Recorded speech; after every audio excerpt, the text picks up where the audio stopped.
Spider-Man Across the Spider-Verse is coming out. It is. Let's talk about the Spider-Man movie, not the one coming out in less than 2 weeks. Let's talk about the one that's not coming out for another 11 months. Spider-Man Across the Spider-Verse. It's all over the news. Only it's not only No Way Home, because we did get a gift of some good news and some really good stills and some really good artwork too, because Oh that's god, really yeah, going to be yeah. the story of this movie going forward, at least until it's released, and even after it's released. Is just the art style of this movie, of these Spider-Verse movies. And I think the shocking revelation of this whole thing was that Spider-Man Across the Spider-Verse is going to be a part of two-part movie. There's also a movie focused on a female character, a spin-off that's going to come of this as well. But as far as Across the Spider-Verse goes, we got a two-part animated Spider-Man movie on our hands, guys, and I'm pretty stoked too, because the character that they're going to focus on in this alternate universe is going to be Spider-Man 2099, which, Jesus Christ, like, that's a name in and of itself, is going to be voiced by Oscar Isaac. Yeah. And that's dope, man. That is dope. Look at him. He came from in the animated world. He was Gomez in the Addams Family movies. And look at him now. Look at our boy now. You know, he's going to be voicing Spider-Man 2099 in this new Spider-Man movie. And Phil Lord and Christopher Miller, the other thing to note, they're working with comic book artist Chris Anka on this too, who I actually know of. He's done a handful of contemporary X-Men issues and a couple of contemporary Captain Marvel issues as well. So the art style is going to be largely handled, obviously, by Lord Miller and the Legion of Animators, but it's going to have a lot of input from Chris Anka, who's a very popular contemporary comics artist. There's as also well. like the cool thing I read about this was that each universe that they go to, because instead of like the first film is the universes come to Miles. This time Miles going in the universes because sequel.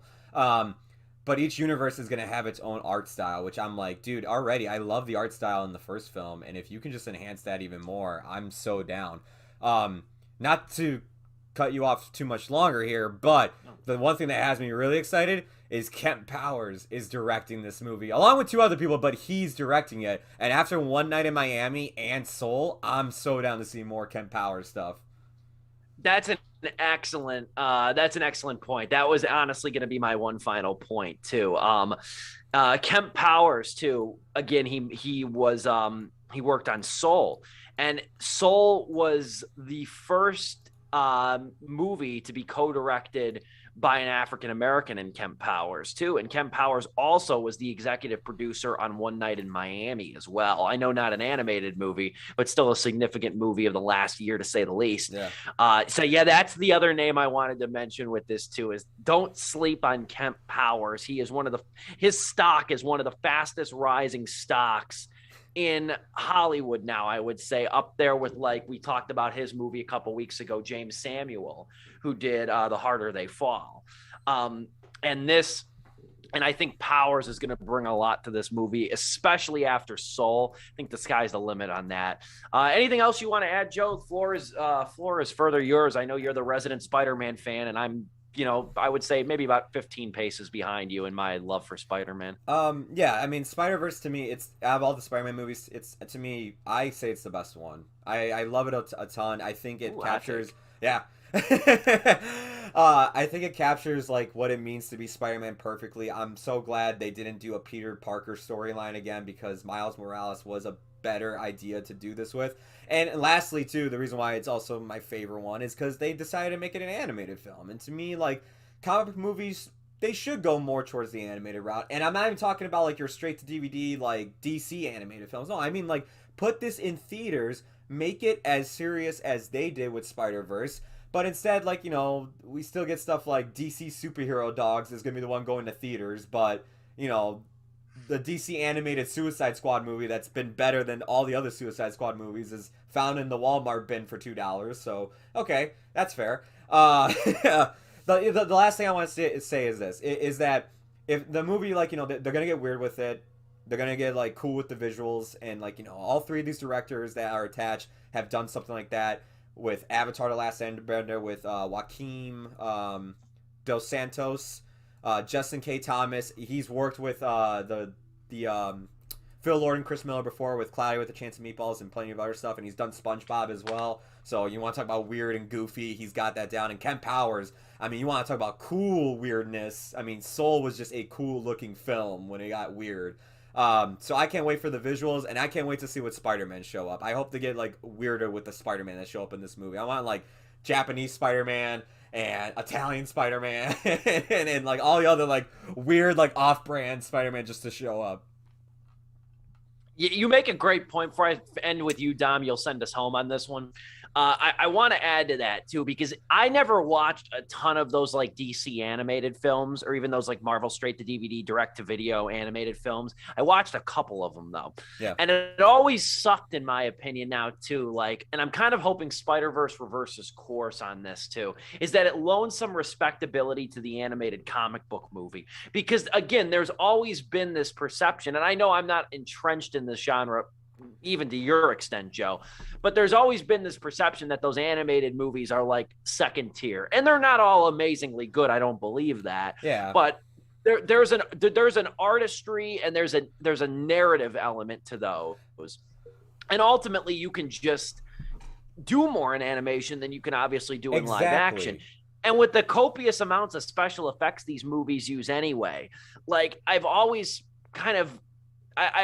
just kind of lamented the fact that they've never embraced that until really recently, of even the thought of doing an animated movie. And when you bring a movie like this that looks like a real life comic book, is on the short list into the Spider-Verse, is probably on the short list of like one of the three movies. Like I think you could put Waking Life on there, the Richard Linklater movie.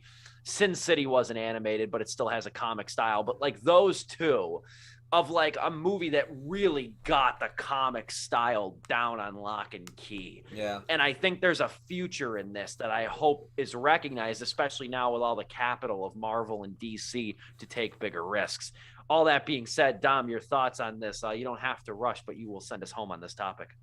Honestly, all I want to do is just accentuate how the Spider-Verse movies, these Miles Morales animated movies, they are just pushing the envelope in terms of the art, the discipline of animation. Whenever I like to explore different disciplines, not practically like doing them. I don't know how to draw for crap, but like just like the history of animation, how things are made, just stuff to tickle my brain. And animation is definitely one of them. And whenever I look into that world, peer into that world, Spider-Verse is consistently mentioned. Along there with, Miyazaki's work, Walt Disney's original works there, and just things that are pushing the envelope or innovating, works of art. Every frame is a painting, kind of look into these things, and Spider-Verse is definitely one of them. And I'm just glad that, it's being not only artistically successful, but commercially successful, Oscar winning, successful. These are movies, and I have no doubt this next one too, just from that 2-minute trailer alone. Yeah, dude, they're gonna blow our minds, and they're gonna blow our senses once again in the best way possible. And I just love it when a discipline or any kind of art has that mainstream, all-encompassing recognition. It brings a tear to your eye. It's good to see. And this is stuff that it's going to inspire animators for years to come, without a doubt. And I'm just happy to see it. So, and I'm hyping it up. I'm trying not to be a hype man, but if it's anything like that first one, even a little bit, it's going to be a good time. Yeah. I mean, for me, that movie, like, I know everybody that year was like, dude, Avengers Infinity War was the best comic book movie. I said, okay, all right. Like, why don't you take your, go back to the theater and watch Spider-Verse real quick. Yeah, that was such a fun theater experience, man. It was a great crowd that I remember seeing it with as well. And I cannot wait to review that movie. If God's willing and the creek don't rise, with two of my favorite men with whom to talk movies.